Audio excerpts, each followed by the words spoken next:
મારી વાત શરૂ કરું એ પહેલા હીરાબાઈ જોટવાના મમ્મી પપ્પાને વડીલ તરીકે એમને હું દંડવત કરું છું કે બહુ ઓછાના નસીબમાં હોય છે કે કાનુડાના સાનિધ્યમાં જન્મ દિવસનો આપને ક્યાંક ને ક્યાંક અવસર મળે 2-3 મિનિટ જ વાત કરવી છે। આજની વાત ભાષણો કરવા માટે કે ભાષણો સાંભળવા માટે નથી, પણ જે કૃષ્ણને માને છે, જે રાષ્ટ્રને માને છે, જે સનાતનને માને છે, એને 2-5 મિનિટ મારી વેદના કેવી છે। કૃષ્ણ પ્રત્યેનો ભરોસો, સનાતન પ્રત્યેનો ભરોસો વધે એ માટેના મારે પ્રયત્ન કરવા છે। 3 થી 4 મિનિટમાં કેવું છે। આવો કૃષ્ણમય બનીએ, યાદ કરીએ। સૌપ્રથમ જે પ્રસંગ માટે આપણે ભેગા થયા છે, ધજારોહણ। દ્વારકા હોય, ભાલકા હોય કે મોટા મોટા તીર્થમાં ધજારોહણ થતું હોય છે। લાખોની સંખ્યામાં, હજારોની સંખ્યામાં ભેગા થઈએ અને ધજારોહણ કરીએ। પણ હું નાનપણમાં જે આશ્રમોમાં ભણીને ધજારોહણનું મહત્વ સમજ્યું, મારા ભાઈઓ, મારી બહેનો, ધજારોહણ માત્ર એટલું નથી કે બધા મળીએ અને ભગવાન કે માતાજીની ધજા આપણે આપણી ચડાવીએ, અમુક કલાક ધજા ફરફરે, એટલું સીમિત નથી। ધજા એ એક સ્ટેમ્પ છે।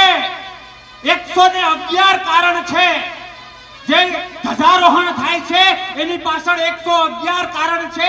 એના માટે તો સપ્તાહની જેમ 7 દિવસ વાત કરવી પડે, પણ 2-3 પોઈન્ટ લઉં તો ધજારોહણ એ સ્ટેમ્પ છે, એ સત્યનો સ્ટેમ્પ છે, એ ધર્મનો સ્ટેમ્પ છે, એ એકતાનો સ્ટેમ્પ છે, એ ક્યાંક ને ક્યાંક સારા ભવિષ્યનો સ્ટેમ્પ છે।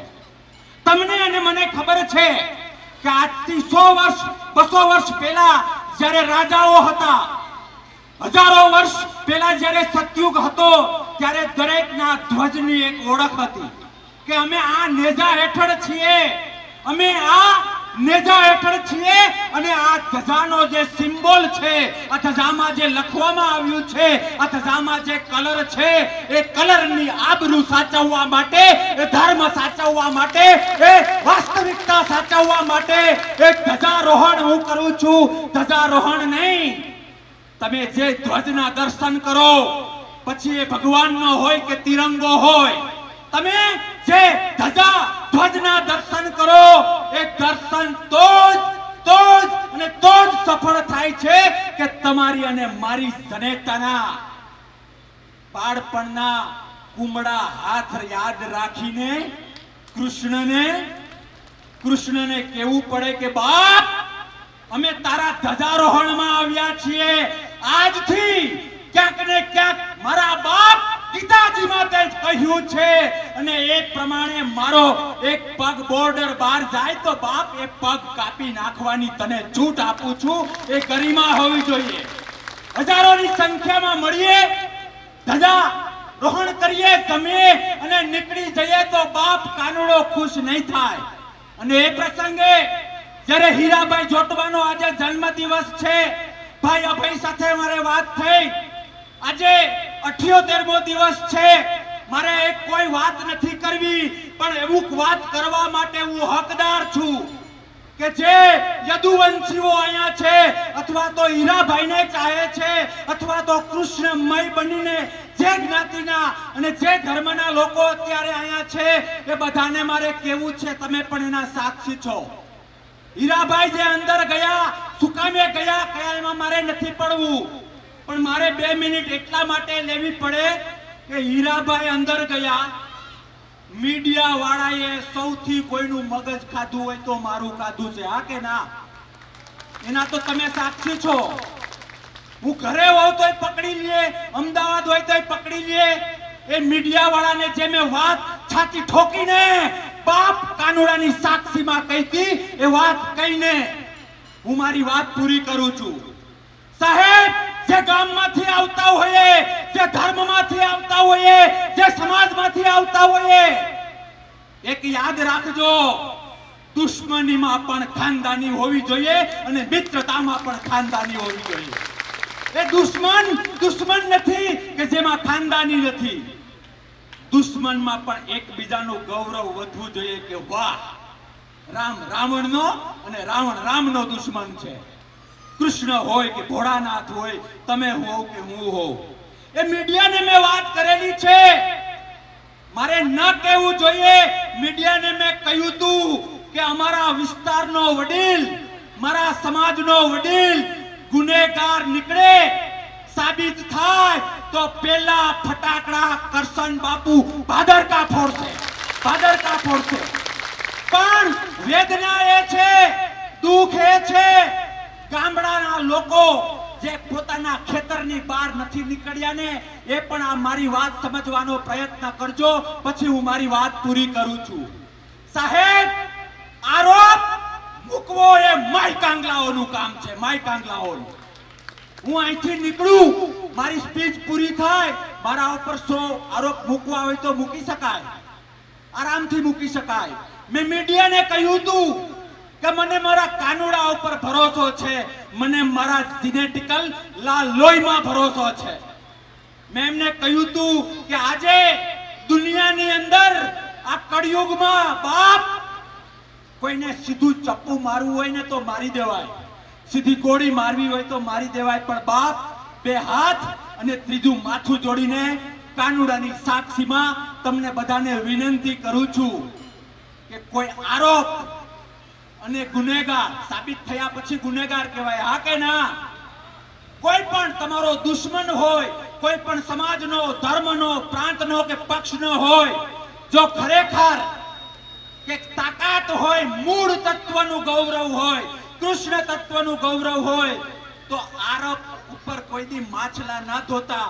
કારણ કે અમને પણ ખબર છે, પાછળ જે વડીલો બેઠા છે, જે યુવાનો છે, એને પણ ખબર હશે કે આરોપથી ગુનેગાર સુધી પહોંચવામાં બહુ તકલીફ પડે છે, બહુ તકલીફ પડે છે. કારણ કે આપણે છાટા ઉડાડવામાં હોશિયાર છીએ, પછી જ્યારે નિર્દોષ સાબિત થાય ને ત્યારે કોઈ ટીવી વાળો નથી વગાડતો, કોઈ નાનો માણા કે મોટો માણા એ વાત નથી કરતો, પણ વર્ષો સુધીમાં આપણી ભાષામાં કહીએ ને કડ તૂટી જાય છે. આવું ન કરતા. અને આ સંદર્ભે આહિર સેના, ક્યાં ગયા જિલ્લાના પ્રમુખ, આમના નામની તાલીઓ પાડો. સમાજ માટે, વિસ્તાર માટે, લોકશાહીના હિત માટે કે સનાતન માટે જેમ આહિર સેના મહેનત કરે છે, અલગ અલગ સંગઠન મહેનત કરે છે, એ મહેનત કરવાની તાકાત અને સફળતા મારો પરમ કૃપાળુ પરમાત્મા શ્રી કૃષ્ણને આપે એવી પ્રાર્થના કરું છું. આવો પ્રાર્થના કરીએ. હું ઈચ્છું છું કે દરેક 2 હાથ જોડીને કૃષ્ણને મારી સાથે સાથે પ્રાર્થના કરે. હે કૃષ્ણ પરમાત્મા, હે કૃષ્ણ પરમાત્મા, અમે તારા છીએ, અમે સનાતન પ્રેમી છીએ. હે મારા કૃષ્ણ પરમાત્મા, આ ધરતી અમે જાણીએ છીએ કે દુનિયાની શ્રેષ્ઠ ધરતી છે, કેમ કે પૂર્ણ પુરુષોત્તમે પૃથ્વી લોક છોડવા માટે આ જગ્યા પસંદ કરી.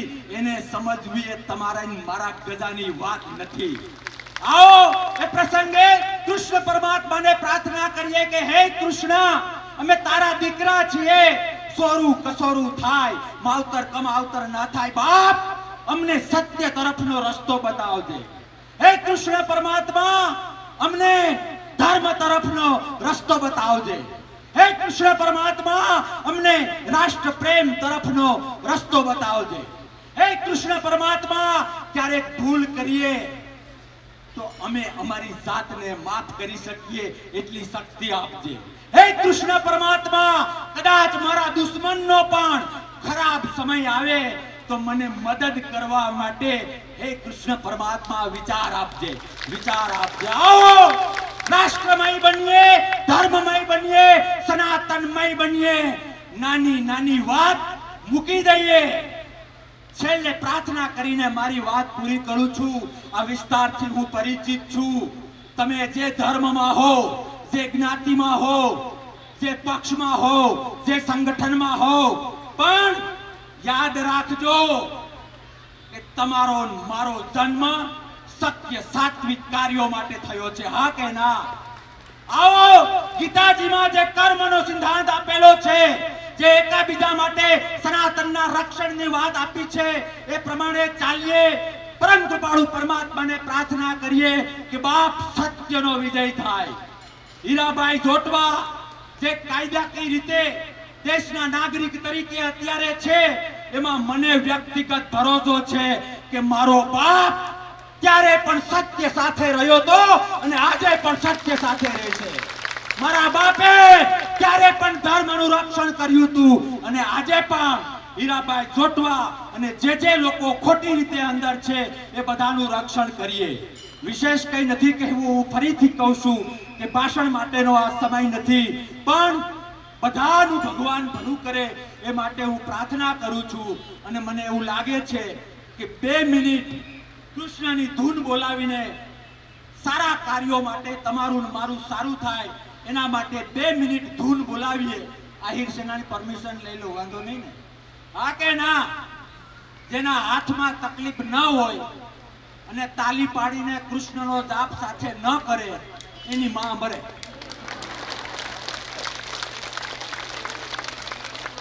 હું કલાકાર નથી એટલે મને જેવડી ધૂન આવે એવી ધૂન હું બોલાવું છું, પછી આપણે વાત પૂરી કરીએ છીએ. બોલો, હરે રામા રામ રામ હરે હરે. પાછળ વાળાઓ, હરે કૃષ્ણ કૃષ્ણ કૃષ્ણ હરે હરે.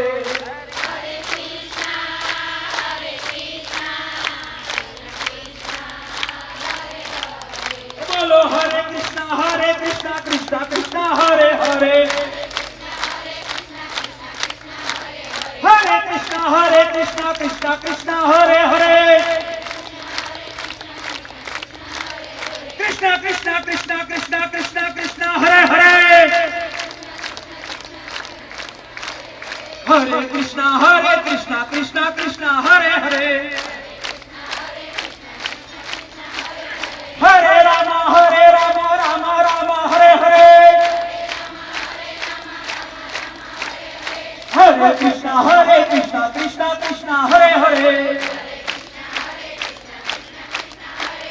બોલો કિશન કનૈયા લાલ કી, દ્વારકાધીશ કી, સનાતન ધર્મ કી. ઓમ નમઃ પાર્વતી પતિ હર હર મહાદેવ. કૃષ્ણ પરમાત્મા સૌનું ભલું કરે, ભલું કરે, ભલું કરે.